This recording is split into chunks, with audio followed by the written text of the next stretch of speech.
بالاسلام دین محمد رسول اللہ صلی اللہ علیہ وسلم. السلام علیکم ورحمۃ اللہ وبرکاتہ. الحمد للہ نحمده ونستعینه ونستغفره ونؤمن به ونتوکل علیہ ونعوذ باللہ من شرور انفسنا ومن سیئات اعمالنا من يهده الله فلا مضل له ومن يضلله فلا هادي له ونشهد ان لا اله الا الله وحده لا شريك له ونشهد ان محمدا عبده ورسوله. اللهم صل على محمد وعلى آل محمد كما صليت على إبراهيم وعلى آل إبراهيم إنك حميد مجيد. اللهم بارك على محمد وعلى آل محمد كما باركت على إبراهيم وعلى آل إبراهيم إنك حميد مجيد. رب اشرح لي صدري ويسر لي أمري واحلل عقدة من لساني يفقهوا قولي. رب زدني علما سبحانك لا علم لنا إلا ما علمتنا إنك أنت العليم الحكيم. أما بعد فإن خير الحديث كتاب الله وخير الهدي هدي محمد صلى الله عليه وسلم وشر الأمور محدثاتها وكل محدثة بدعة وكل بدعة ضلالة وكل ضلالة في النار. أعوذ بالله السميع العليم من الشيطان الرجيم. بسم الله الرحمن الرحيم. قل إن اجتمعت الإنس والجن على أن يأتوا بمثل هذا القرآن لا يأتون بمثله ولو كان بعضهم لبعض ظهيرا. ولقد صرفنا للناس في هذا القرآن من كل مثل فأبى أكثر الناس إلا كفورا. صدق الله مولانا العظيم وصدق رسوله النبي الكريم. برادران اسلام، بزرگوں، دوستوں، بھائیوں، سننے والی معززات سامعات، بہنوں، ماؤں، اللہ تعالیٰ نے انسانیت کی رہنمائی کے لیے بہت سی کتابیں اور قانون نازل فرمائے. انبیاء کرام علیہم السلام کا اللہ نے گروہ تخلیق فرمایا، پیدا فرمایا، انسان کی ہدایت کے لیے، انسانیت کے لیے. ان کتابوں میں سب سے بڑی کتاب اور سب سے آخری جو کتاب ہے اس کا نام قرآن مجید ہے. میرے اور آپ کے ایمان کے مطابق اس میں ذرہ برابر بھی کمی نہیں ہے. ہر لحاظ سے، ہر طرح سے اور ہر نقطہ نظر سے، عربی لغت کے اعتبار سے اور عربی ماحول کے اعتبار سے، ہر ملت، ہر دین کی ایک خاص زبان ہوتی ہے. ہمارے دین اور ہماری ملت کی ایک خاص زبان ہے جس کو عربی کہا جاتا ہے، عربی. عربی کا لفظی معنی ہے کسی چیز کو عبور کر لینا. عرب کسی چیز سے گزر جانا. اور یہ بڑی فصیح اور بلیغ زبان ہے. آپ حیران ہوں گے کہ اونٹ جو ہے نا، اونٹ، عربی میں اس کے 1000 نام ہیں. عربی میں اونٹ کے تقریباً 1000 نام ہیں. کتنی فصیح و بلیغ یہ زبان ہے. قرآن کریم میں قرآن کا لفظ 70 مرتبہ ہے. قرآن کریم کا لفظ قرآن میں 70 مرتبہ ہے. یہ قرآن کریم، اس کا لفظی معنی کیا ہے؟ قرآن کا پڑھنا. کسی چیز کا مطالعہ کرنا، کسی چیز کو دہرانا، پڑھنا۔ تورات کے اور زبور کے لیے بھی قرآن کا لفظ آیا ہے احادیث میں۔ یہ قرآن کریم کا اعجاز اور اس کا معجزہ ہے کہ اس کے سامنے ہر قسم کی زبان بند ہو جاتی۔ قرآن کریم کے الفاظ کے آگے کسی لفظ کی کوئی قدر و قیمت نہیں ہوتی۔ قرآن کریم میں جب کوئی لفظ آ جائے اس کے مقابلے کا کوئی لفظ نہیں ہوتا، حتیٰ کہ یہ جو کالا علم ہے وہ بھی اس قرآن کے الفاظ کو تروڑ مڑوڑ کے پڑھا جاتا ہے، الٹ قرآن پڑھا جاتا ہے۔ یعنی جتنے بھی دنیا میں علوم ہیں پڑھنے کے، اثر کے، کسی بھی اثرات کے، وہ سارے اس قرآن سے ہیں۔ اس کا طریقہ غلط ہو یا صحیح اس سے قطع نظر کہ قرآن کریم انتہائی پر اثر انگیز کتاب، جس کے الفاظ کا اثر ہوتا ہے، اس کو زیادہ پڑھنے سے اثرات ہوتے ہیں۔ قرآن کریم تقریباً 22 سال سے زائد عرصے میں بھیجا گیا۔ سب سے پہلے لوح محفوظ پہ اللہ کریم نے ایک ہی رات میں اتار دیا، ایک مہینے میں اتارا۔ شہر رمضان الذی انزل فیہ القرآن، پورے مہینے میں، بلکہ اس سے بھی آگے اللہ نے بات کر دی، انا انزلناہ فی لیلۃ القدر، انا انزلناہ فی لیلۃ مبارکہ، ایک رات میں ہم نے نازل کر دیا۔ رمضان کا مہینہ اور ایک رات میں، جس کو لیلۃ القدر کہتے ہیں، اس میں اللہ نے اتارا۔ پھر اس کا سب سے پہلا حافظ وہ ہے حضرت جبریل علیہ السلام۔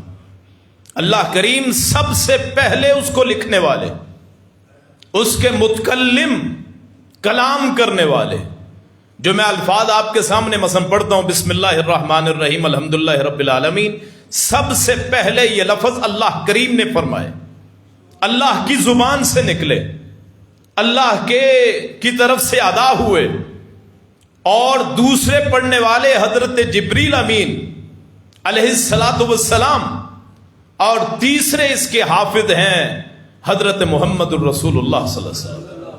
پھر یہ آگے صحابہ کو پہنچایا گیا، کبھی گھر میں اترا، کبھی مسجد میں اتر پڑا، کبھی سوتے ہوئے، کبھی اٹھتے ہوئے، کبھی جہاد پہ جاتے ہوئے، کبھی عمرہ کرتے ہوئے، کبھی حج کرتے ہوئے، کبھی جہاد پہ جاتے ہوئے، کبھی کسی سفر میں، کبھی مجلس میں بیٹھے ہیں دوستوں میں، صحابہ میں، اسی وقت وحی اتر پڑی۔ کبھی کسی نے کوئی سوال کیا، آپ پہ وحی طاری ہو گئی۔ اور وحی کی بہت سی قسمیں ہیں، ان میں سب سے سخت وہ وحی ہے کہ حضرت عائشہ فرماتی ہیں کہ میں نے رسول اللہ صلی اللہ علیہ وسلم پہ وحی اترتے دیکھی کہ انتہائی سرد موسم تھا، لیکن آپ پہ پسینہ اس قدر آیا گویا کہ بہت زیادہ کسی کو بخار ہو، انتہائی جیسے گرمی میں بیٹھے ہو۔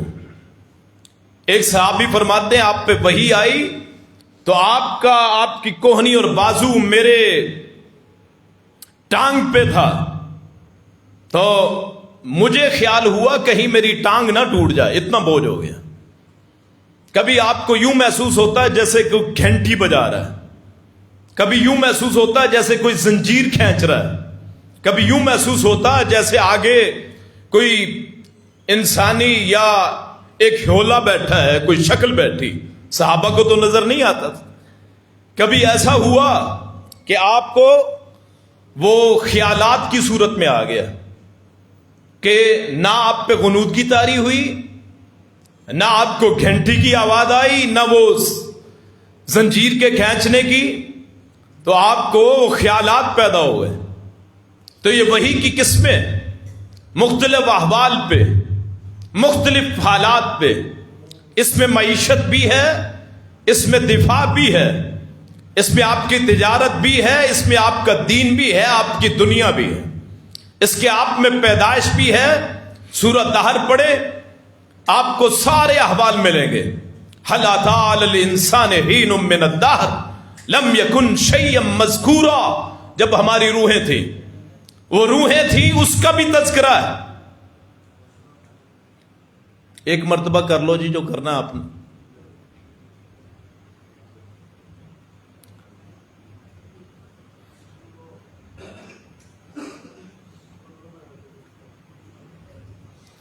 جب ہماری روحیں تھیں اس وقت کا بھی تذکرہ ہے. الست بربکم. رب کریم نے فرمایا کیا میں تمہارا رب ہوں کہ نہیں؟ تمہاری اور میری روحوں سے اللہ نے کلام کی. پھر انسان کی تخلیق من نطفہ ثم من علقہ ثم من مضغہ غیر مخلقۃ وغیر مخلقہ. ایک نطفے سے، پھر ایک خون، جمے ہوئے خون سے، پھر ایک ہڈیوں کے ڈھانچے سے. کئی مرتبہ وہ ڈھانچہ پورا بنتا ہے، کبھی اس میں کمی رہ جاتی ہے، کوئی پیدائشی نقص رہ جاتا ہے، کوئی کمی ہو جاتی ہے. اس کا بھی تذکرہ ہے اس قرآن کریم میں. پھر والدین کا تذکرہ، بہن بھائیوں کا تذکرہ، وراثت کا تذکرہ، شادی کا تذکرہ، اولاد کا تذکرہ، بیماری کا تذکرہ، شفا کا تذکرہ، موت کا تذکرہ، مرنے کا، مرنے کے بعد اٹھنے کا. قرآن کریم لا زوال کتاب ہے. قیامت کا تذکرہ، قیامت کے احوال کا تذکرہ، سورج اور چاند کے مٹنے کا تذکرہ.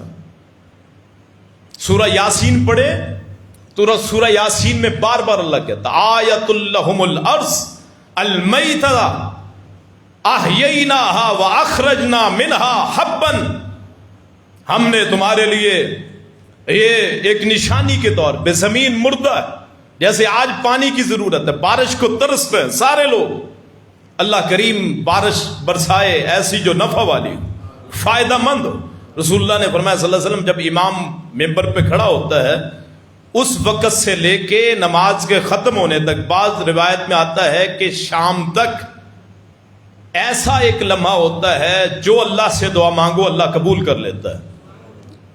اللہ کریم بارش کا نزول فرمائے جو میرے اور آپ کے لیے فائدہ مند.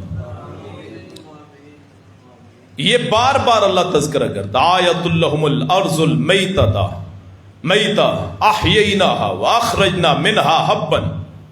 آگے آیت لہم اللیل نسلخ منہ النہار. آگے آیت لہم انا حملنا ذریتہم. بار بار کبھی رات کو دن میں سے نکالا، کبھی دن کو رات میں سے نکالا. نسلخ جیسے آپ کسی کی کھال اتارتے. آپ کبھی سورج نکلنے کا منظر دیکھیں یا غروب ہونے کا، جیسے کھال اتاری جا رہی ہے، سیاہی ختم ہو گئی، سفیدی ظاہر ہو گئی، نور ظاہر ہو گیا. شام جیسے روشنی بند ہو گئی، کسی نے بٹن دبا دیا، آہستہ آہستہ روشنی کم ہو رہی. قرآن کا اعجاز ہے، ہر ایک قسم بیان کر دی. قرآن کریم بیان کرتا ہے ایک دن اٹھنا ہے، مرنا ہے. مارنے والی ذات اللہ، فرشتے مارنے والے. کیف اذا توفتہم الملائکہ، کیسا وہ وقت ہوگا جب فرشتے تمہاری جانوں کو قبض کریں گے، روح نکلے گی. لطیف سی ایک چیز ہے جس سے ہمارا جسم قائم ہے، وہ نکالی جائے.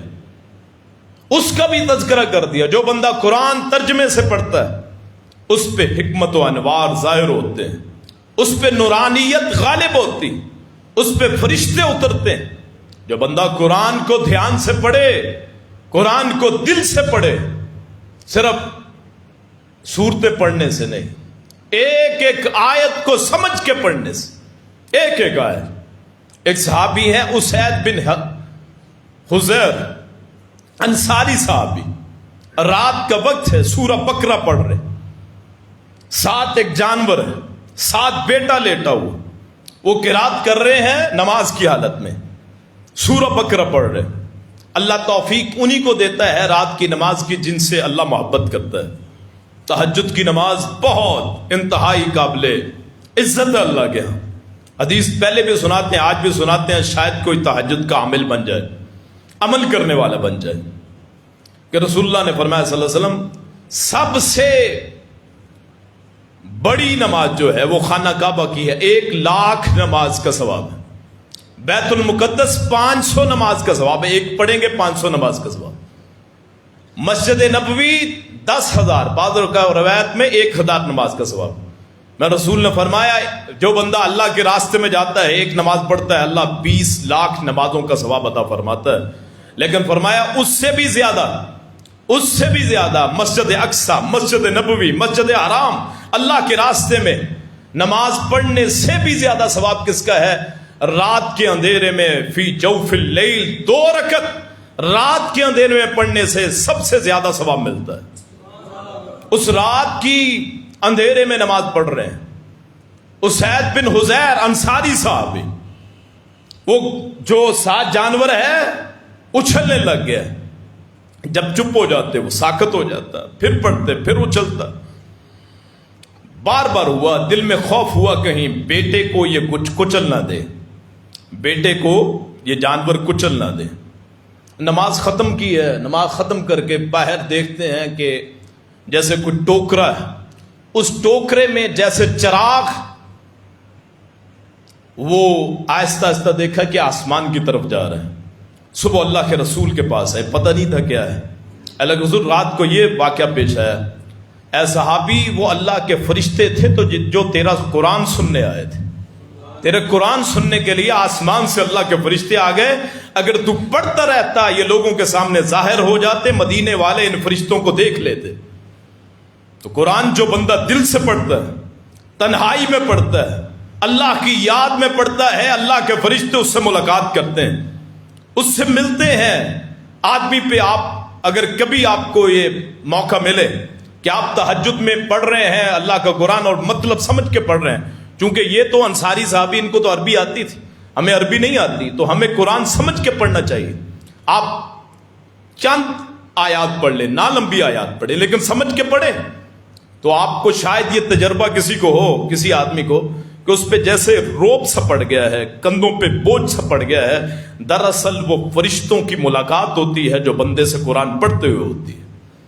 کبھی یوں محسوس ہوتا ہے آپ آنکھیں بند کر کے پڑھ رہے ہوں تو آپ کو ایسے ہوتا ہے جیسے کوئی پرندہ پھڑ پھڑاتا ہے، جیسے پروں کی آواز آتی ہے، وہ دراصل فرشتوں کی آواز ہوتی ہے جو بندہ سمجھ نہیں سکتا، بعد میں پتہ چلتا، نظر کچھ نہیں آتا۔ تو یہ قرآن، یہ اس کا اعجاز، اس قرآن پہلے ٹکڑوں میں ہوتا تھا، کبھی اس کو لکھ لیا کھجور کی چھال پہ، کبھی لکھ لیا پتوں پہ، کبھی لکھ لیا پتھر پہ، کبھی لکھ لیا کسی چمڑے کے ٹکڑے پہ، کبھی کسی کپڑے پہ، کبھی کسی درخت پہ، کبھی کسی دیوار پہ، کبھی زمین پہ لکھ دیا۔ صحابہ کرام چونکہ پڑے ہوئے نہیں تھے، کچھ صحابہ تھے، زید بن ثابت تھے، معاذ بن جبل تھے، ابی بن کعب تھے، ابو زید تھے، بڑے بڑے یہ جید جو قرا تھے، عبداللہ بن مسعود تھے، عبداللہ بن عباس تھے جو پڑھے لکھے تھے، ان کو کہہ دیتے رسول اللہ کے لکھو، یہ لکھ لیتے۔ حضرت ابو بکر صدیق جب رسول اللہ فوت ہو گئے، اس وقت تک قرآن کا مجموعہ کوئی نہیں تھا، پتہ سارا تھا، صحابہ حافظ تھے، صحابہ حافظ تھے، قرآن کے حافظ تھے سارے جتنے زیادہ بڑے، لیکن باقاعدہ کتاب کوئی نہیں تھی۔ اب جیسے ہمارے لہجات ہیں، ہمارے لہجے ہیں، پنجابی بولتے ہیں، تو یہاں ڈجکوٹ کی پنجابی اور ہے، شیخ پورے میں چلے جائیں اور ہے، لاہور کی اور ہے، سیالکوٹ میں چلے جائیں وہ اور ہے، ملتان کی طرف چلے جائیں اور ہے، بولتے سارے پنجابی۔ لہجے عرب کے لہجات، ان میں سب سے جو مقبول لہجہ تھا وہ لہجہ تھا قریش کا، جو مکے میں بستے تھے۔ اللہ کے رسول قریشی تھے، آپ اس لہجے میں پڑھتے تھے۔ فتوحات بہت ہو گئی تھی، وہ افریقہ کا علاقہ سارا وہ فتح ہو گیا حضرت عثمان کے دور میں، یہ ہندوستان تک بنو امیہ کے دور میں، بنو عباس کے دور میں، تو پھر بہت مملکت وسیع ہو گئی، کہاں مصر، شام، اندلس تک سارے علاقے۔ تو لوگ جب اجمی لوگ ملنے لگے تو ان کے لہجات میں فرق آ گیا، قرآن کے پڑھنے میں غلطی کرنے لگ گئے۔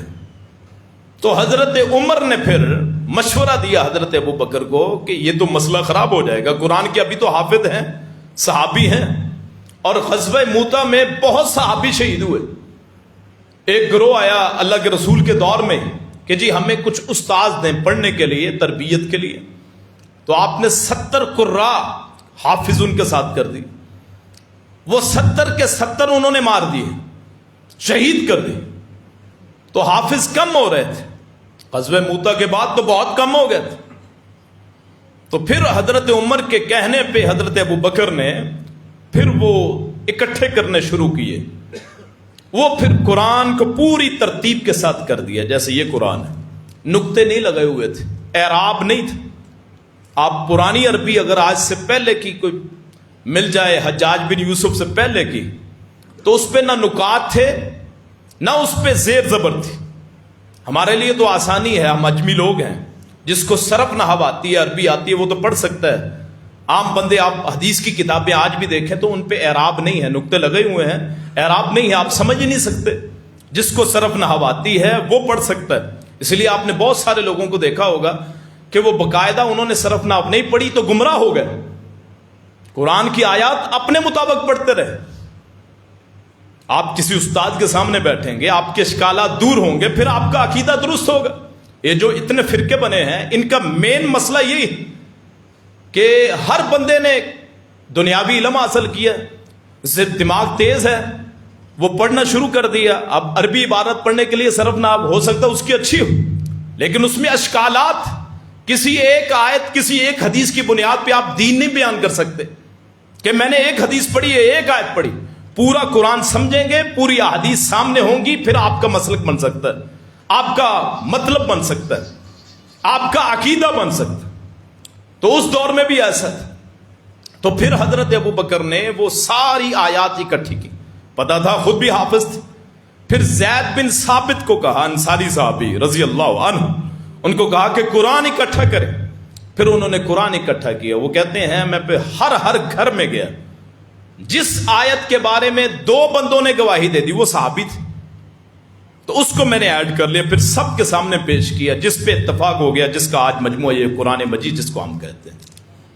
اور حضرت عمر کے دور تک ایسے ہی رہا. جب حضرت عمر فوت ہوئے پھر ان کی بیٹی ام المومنین حضرت حفصہ رضی اللہ عنہا، ان کے پاس وہ مجموعہ چلا گیا. یہ قرآن بڑی محنتوں سے آیا. ہم تو مسلمانوں کے گھرانوں میں پیدا ہوئے، پڑھنے سے ہمیں پتہ چل گیا، وگرنہ تحقیق کوئی نہیں. آج کے مسلمانوں نے کیا کیا ہے اس کے لیے؟ تحقیق کوئی نہیں. یہ معجزہ اگر اللہ نے دکھایا ہے ان صحابہ کے ہاتھوں دکھایا. انا نحن نزلنا الذکر وانا لہ لحافظون. ہم نے اس قرآن کو نازل بھی کیا ہے اور ہم اس کی حفاظت کرنے والے ہی ہیں. ہم ہی حفاظت کرنے والے، بندوں کا کام نہیں ہے، یاد رکھیے. اگر صحابہ نہ بھی کرتے، اللہ کریم لوگوں پہ دلائل ظاہر کر دیتا، یہ قرآن دوبارہ اترتا شاید.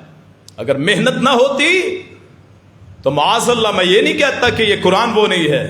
اگر یہ جو محنت ہوئی ہے جو آج ہمارے سامنے ہے، جس کے کروڑوں حافظ، جس کے ایک نقطے میں ایک زیر زبر میں فرق نہیں ہے، جب سے اترا ہے، اگر یہ محنت نہ ہوتی تو اللہ کریم کوئی اور راستہ بنا دیتا کہ جس نے پہلی مرتبہ نازل کیا ہے دوسری مرتبہ نازل کرنا نہایت آسان ہوتا ہے.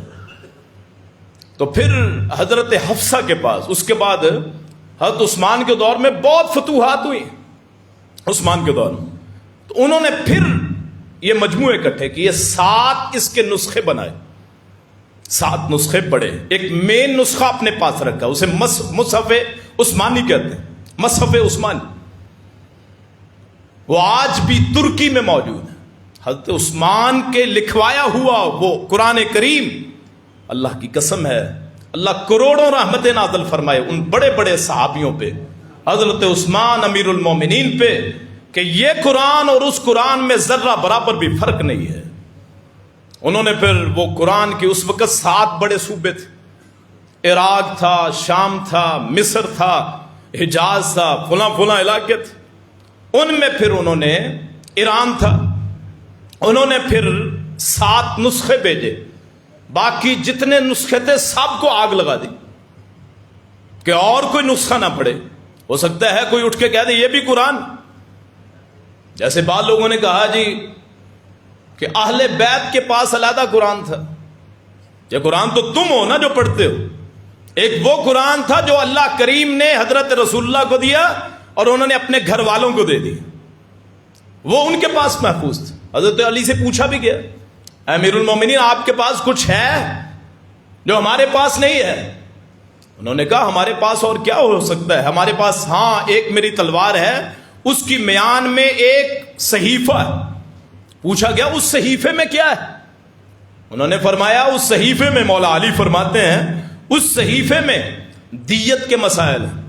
یہ مسائل ہیں کہ مسافروں سے سلوک کیسے کرنا ہے, قیدیوں سے سلوک کیا کرنا ہے, اور کچھ نہیں ہے. تو یہ قرآن حقیقی ہے جسے آج ہم حفظ کرتے ہیں. بڑے مقدروں والے وہ لوگ ہیں جو اس قرآن کا علم حاصل کرتے, اس قرآن کو حفظ کر کے سینے میں محفوظ کرتے, اور اس سے بھی بڑے وہ مبارکباد کے مستحق ہیں جو اس قرآن کی تعلیم کو حاصل کرتے ہیں. قرآن حفظ کرنا کوئی بڑی بات نہیں ہے, ہر بچہ کر سکتا ہے. لیکن آپ دیکھیں گے ایک ایک معاشرے میں آپ کو سینکڑوں حافظ ملیں گے, لیکن اس قرآن کا عالم آپ کو ٹاواں ٹاواں ملے گا, کوئی ڈھونڈنے سے ملے گا جس پہ اعتبار ہو. لوگوں نے تو فقہوں کے نام پہ مدرسے بنائے نا, جتنے مدرسے بنے فقہوں کے نام پہ بنے, کہ قرآن سامنے بس یہ دکھانے کے لیے.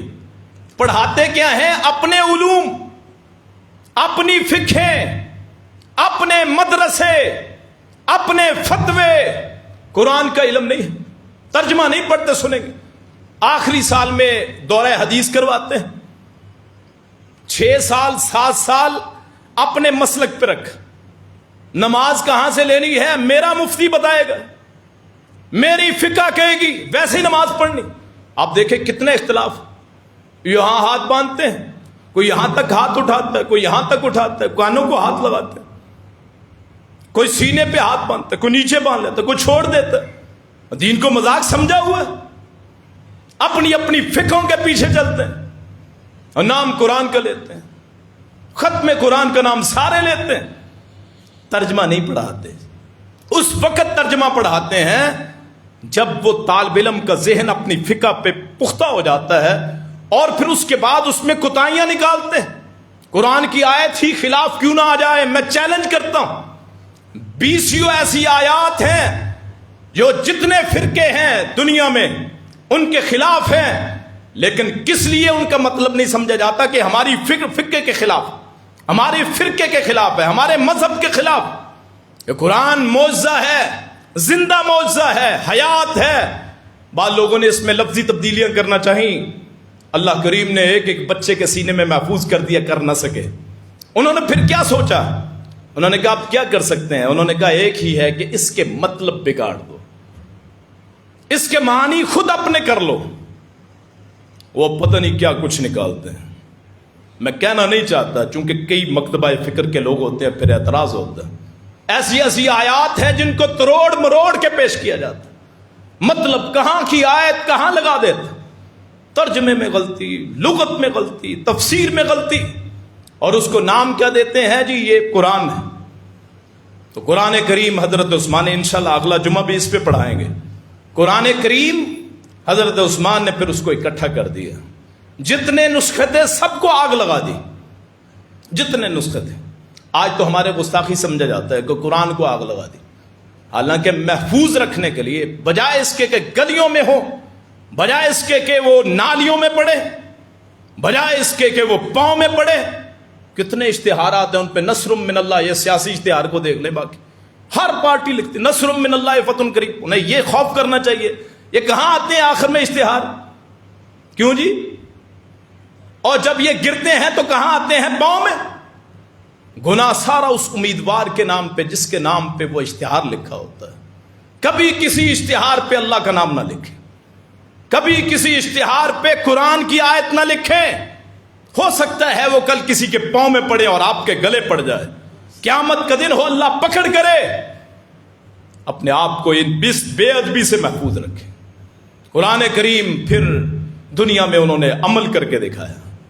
ان کی کوئی آئین نہیں تھا. ہمارا تو آئین بنا ہوا ہے نا پاکستان کا, اس کا آئین کوئی نہیں تھا. قرآن کی آیت پڑھتے تھے سارے چپ ہو جاتے. صرف ایک مثال دے کے بات ختم کرتا ہوں. اللہ کے رسول دنیا سے چلے گئے، دو موقف آئے، حضرت عمر کھڑے ہوئے تلوار پکڑ کے، جو کہے محمد فوت ہو گئے میں اس کی گردن اتار دوں صلی اللہ علیہ وسلم۔ ابھی آپ کی لاش مبارک، آپ کا جسد اطہر، جس میں پاک، جس میں مقدس اطہر پاکیزہ منور صلی اللہ علیہ وسلم ابھی دنیا میں، آپ چارپائی پہ لیٹے ہیں، روح پرواز کر گئی، موقف کیا آیا حضرت عمر کا کہ رسول اللہ فوت ہو گئے، اور مقابلے میں ابو بکر آئے، من یعبد اللہ فإنہ حی لا یموت من یعبد محمدا فإنہ قد مات۔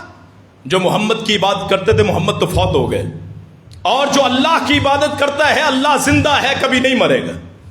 فیصلہ کر دیا۔ عمر فاروق سن کے بیٹھ گئے، دوسرا اعتراض نہ کیا۔